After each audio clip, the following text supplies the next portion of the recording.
Hello বন্ধুরা, আপনারা কেমন আছেন? আজকে আমি রান্নাঘরে রামধনুতে একটা চাল কুমড়োর রেসিপি নিয়ে চলে এসেছি। দেখুন আমি রেসিপিটা কিভাবে করি। বেশি কথা না বলে রেসিপিটা শুরু করি। আসুন, আমি কড়াইতে পরিমাণ মতো তেল দিয়ে দিয়েছি। এবার এই তেলটা গরমও হয়ে গেছে। আমি বাটিতে বেসন, চালের গুঁড়ো একসাথে একটা ব্যাটারের মতো বানিয়ে নিয়েছি। এতে একটু মৌরি দিয়েছি, একটু চিলি ফ্লেক্স দিয়েছি, সামান্য নুন দিয়েছি, দিয়ে এটা একটা ব্যাটার বানিয়ে নিয়েছি। এইটা আমি ছোট ছোট বড়ার আকারে ভাজবো।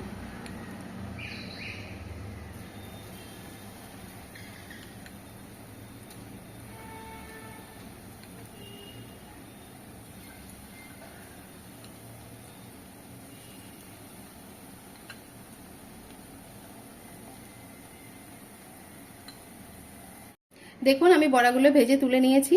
বড়াগুলো আমি খুব বেশি ভাজিনি, একটু নরম নরম করেই ভেজেছি যাতে বড়ার মধ্যে মশলাটা যায়। এবার আমি এতে ফোড়ন দেব।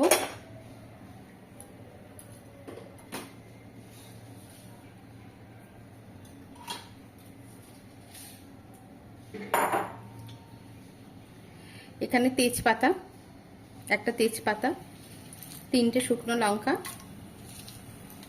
আর এই 5 ফোড়ন, এটা আমি ফোড়নে দিয়ে দিলাম। আঁচটাকে আমি একটু কমিয়ে নিয়েছি, নাহলে মশলাটা পুড়ে যাবে। ফোড়নের একটা সুন্দর গন্ধ বেরোবে 5 ফোড়ন থেকে, শুকনো লঙ্কা থেকে। তখন আমি চাল কুমড়োটা দিয়ে দেবো।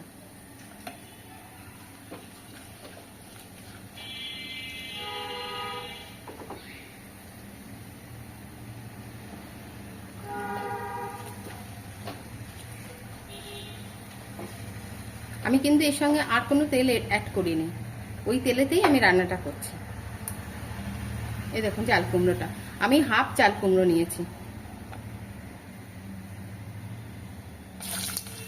পুরোটা অনেকটা হয়ে যাবে, এবং হাফ চাল কুমড়ো নিয়ে।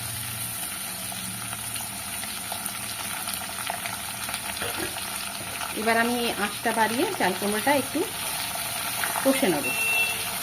5 ফোড়নের সঙ্গে চাল কুমড়োটা একটু কষে নেব। বেশ কিছুক্ষণ চাল কুমড়োটা একটু নেড়ে নিলাম।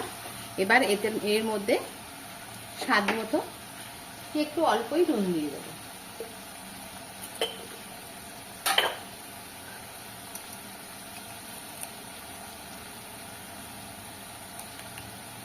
আমি স্বাদ মতো নুন দিয়ে দিলাম।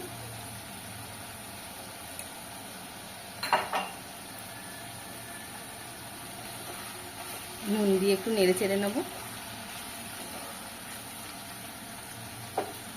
এবার আমি এটাকে ঢাকনা দিয়ে চাপা দিয়ে দিলাম। এবার এই চাপাতে এটা ভাপে একটু সিদ্ধ হয়ে যাবে। এবার আমি ঢাকনাটা খুলে দিচ্ছি, দিয়ে এর মধ্যে 4টে টমেটো আমি টুকরো করে কেটে নিয়েছি, মাঝারি মানে ছোট সাইজের 4টে টমেটো। এই টমেটোটা আমি এটার মধ্যে দিয়ে দিলাম, চাল কুমড়োটার মধ্যে টমেটোটা দিয়ে দিলাম।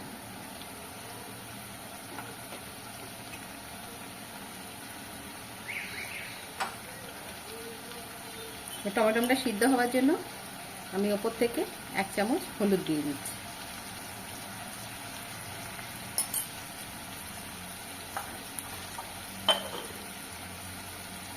আর আমি এটা নাড়াচাড়া করব না। এবার এটা আঁচটাকে একটু হালকা কমিয়ে দিচ্ছি, মাঝারি আঁচ রেখে আমি এটা চাপা দিয়ে দিলাম। টমেটোটা সিদ্ধ হলে তখন আবার চাপাটা খুলব। টমেটোটা দেওয়ার পর আমি ঢাকাটা দিয়ে দিয়েছিলাম, এবার ঢাকাটা খুলে দিলাম। টমেটোটা একটু একটু ইয়ে হয়ে গেছে, নরম হয়ে গেছে, বেশ ভালোই নরম হয়ে গেছে টমেটোটা। আর চাল কুমড়োটাও অনেকটা সিদ্ধ হয়ে গেছে। এবার টমেটোটা চাল কুমড়োটার সঙ্গে মিশিয়ে দেব। এবার আমি আঁচটাকে বাড়িয়ে দিচ্ছি, তখন কিন্তু আঁচটা আমি কমিয়ে দিয়েছিলাম। এবার আঁচটাকে বাড়িয়ে দিচ্ছি।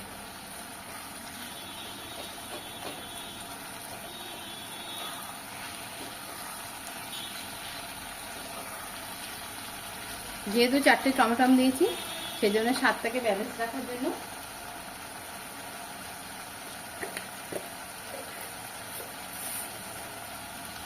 আমি এই চামচের 1 চামচ একটু মিষ্টি দিচ্ছি।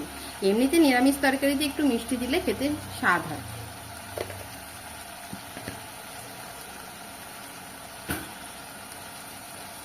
আবার একটু নেড়ে চেড়ে নেবো।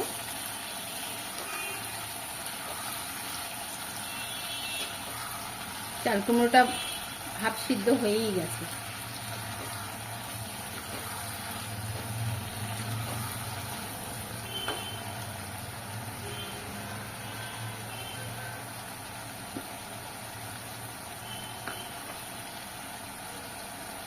এবার আমি এতে সামান্য ওই 1 চামচের মতো পোস্ত বেটে এর উপর দিয়ে দিলাম,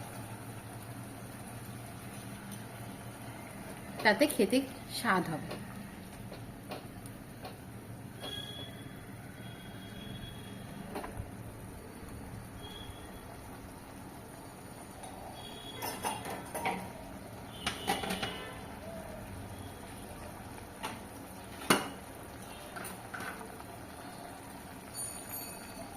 পোস্ত জায়গা এই ধোয়া জলটাও দিয়ে দিলাম এতে।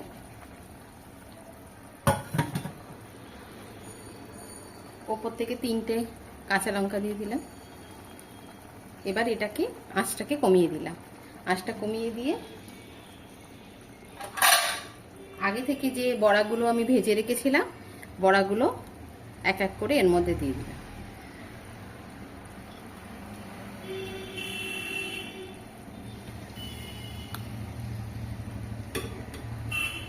একটু এটা নেড়ে চেড়ে, আঁচটা কমানোই আছে কিন্তু আমার, একটু নেড়ে চেড়ে এই যে জলটা রয়েছে এটা এই বড়াতেই টেনে দেবে। এবার আমি আবারও চাপা দিয়ে দিলাম। এটা ফুটে একদম চাল কুমড়োটা গলে গেলে তারপরে আমি ঢাকনাটা খুলব। টমেটো তারপরে যে বড়াটা দিয়েছিলাম ওগুলো সমস্ত কিছু মিশে গেছে। এবার আমি আঁচটা বাড়িয়ে দিয়েছি। এবার নামানোর আগে এখানে কেটে রেখেছি অল্প একটু ধনেপাতা। এই ধনেপাতাটা উপরতে শুধু ফ্লেভারের জন্য ছিটিয়ে দিচ্ছি। এই যে একটুখানি যে ঝোল ঝোল মতো আছে এটা কিন্তু এই বড়াতে টেনে নেবে।